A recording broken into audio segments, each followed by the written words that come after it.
Hello all, ఈరోజు మనము sperm count నార్మల్గా ఉన్న స్పర్మ్ వలన ప్రెగ్నెన్సీ అనేది డిలే కావచ్చా అనేది తెలుసుకుందాము. మా దగ్గరకు వచ్చే కొందరిలో అన్ఎక్స్ప్లెయిన్డ్ ఇన్ఫర్టిలిటీ అనే ప్రాబ్లమ్ని చూస్తాము. అంటే ఫీమేల్ సైడ్ నుంచి టెస్ట్లు అన్నీ నార్మల్గా ఉండడము, హస్బెండ్కి చేయించిన సెమెన్ అనాలిసిస్లో count, moment, healthy sperm percentage అంతా నార్మల్గా ఉన్న వాళ్ళకి ప్రెగ్నెన్సీ అనేది అందకపోవడము. ఇలాంటిదే కాకుండా వైఫ్కి న్యాచురల్గా ప్రెగ్నెన్సీ వచ్చిన తర్వాత కూడా 3వ నెల నిండే లోపలే మిస్కారేజెస్ కావడము. ఈ 2 కోవలకి చెందిన వాళ్ళలోనే డిఎఫ్ఐ టెస్ట్ అనేది రికమెండ్ చేస్తాము. దీని full form DNA fragmentation index. ఇది మనము సెమెన్లోనే టెస్ట్ చేస్తాము. సెమెన్లో కౌంట్ నార్మల్గా ఉన్నా ఒకవేళ ఈ జెనెటిక్ ప్రాబ్లం అనేది ఆర్ DNA ఫ్రాగ్మెంటేషన్ అనేది ఎక్కువగా ఉందంటే దానివల్ల వైఫ్కి మిస్కారేజెస్ అనేవి అయ్యే ఛాన్సెస్ ఉన్నాయి. ప్రెగ్నెన్సీ డిలే కావడానికి ఛాన్సెస్ ఉంది. అదే కాకుండా ప్రెగ్నెన్సీ హెల్తీగా ఫామ్ కాకపోయే ఛాన్సెస్ కూడా ఉంది.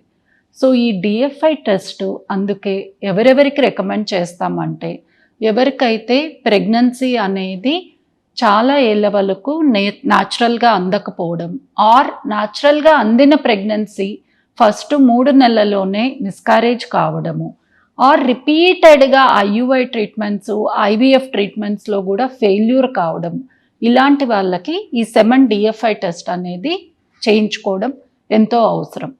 ఈ డిఎఫ్ఐ టెస్ట్కి మెయిన్గా ప్రీ రిక్వెస్ట్ అబ్స్టినెన్స్ అనేది వైఫ్ అండ్ హస్బెండ్ కలవకుండా 2 to 3 days గ్యాప్ పెట్టుకొని సెమెన్ని మనకి ఆండ్రాలజీ ల్యాబ్లో ఇస్తే దాంట్లో ఒక స్పెషల్ టెక్నిక్ ద్వారా మనము ఈ డిఎఫ్ఐ ఇండెక్స్ అనేది ఇస్తాము.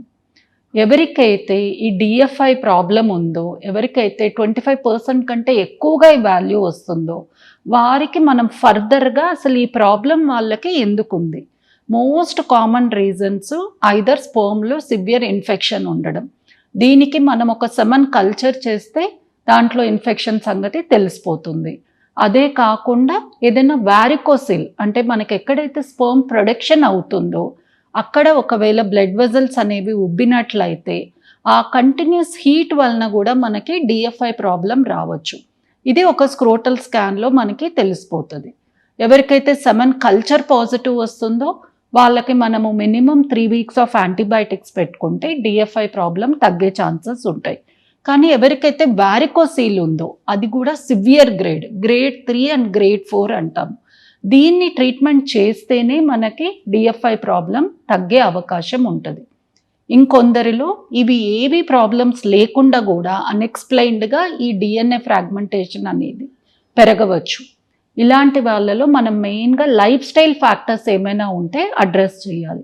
Like smoking, alcohol, severe stress, sleep అనేది తక్కువగా ఉండడము, out side food, junk food ఎక్కువగా తీసుకోవడము, ఇలాంటి పరిస్థితులలో కూడా మనకి డిఎఫ్ఐ అనేది పెరుగుతుంది. సో వీటిని అడ్రస్ చేస్తూ వాళ్ళు కంటిన్యూస్గా ఒక 3 నుంచి 4 నెలలు మంచి విటమిన్ టాబ్లెట్స్, మనం సజెస్ట్ చేసిన యాంటీ ఆక్సిడెంట్స్, డైట్ చేంజెస్ అన్నీ చేసుకున్నా ఇది తగ్గే అవకాశం ఉంటుంది.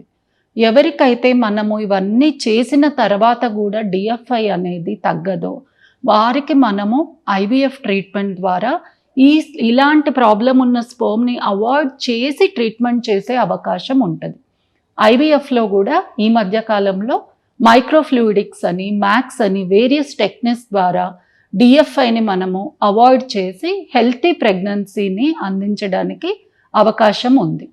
దీని గురించి ఎక్కువగా తెలుసుకోవాలంటే మా నెక్స్ట్ వీడియోని వాచ్ చేయొచ్చు. Thanks for watching my video.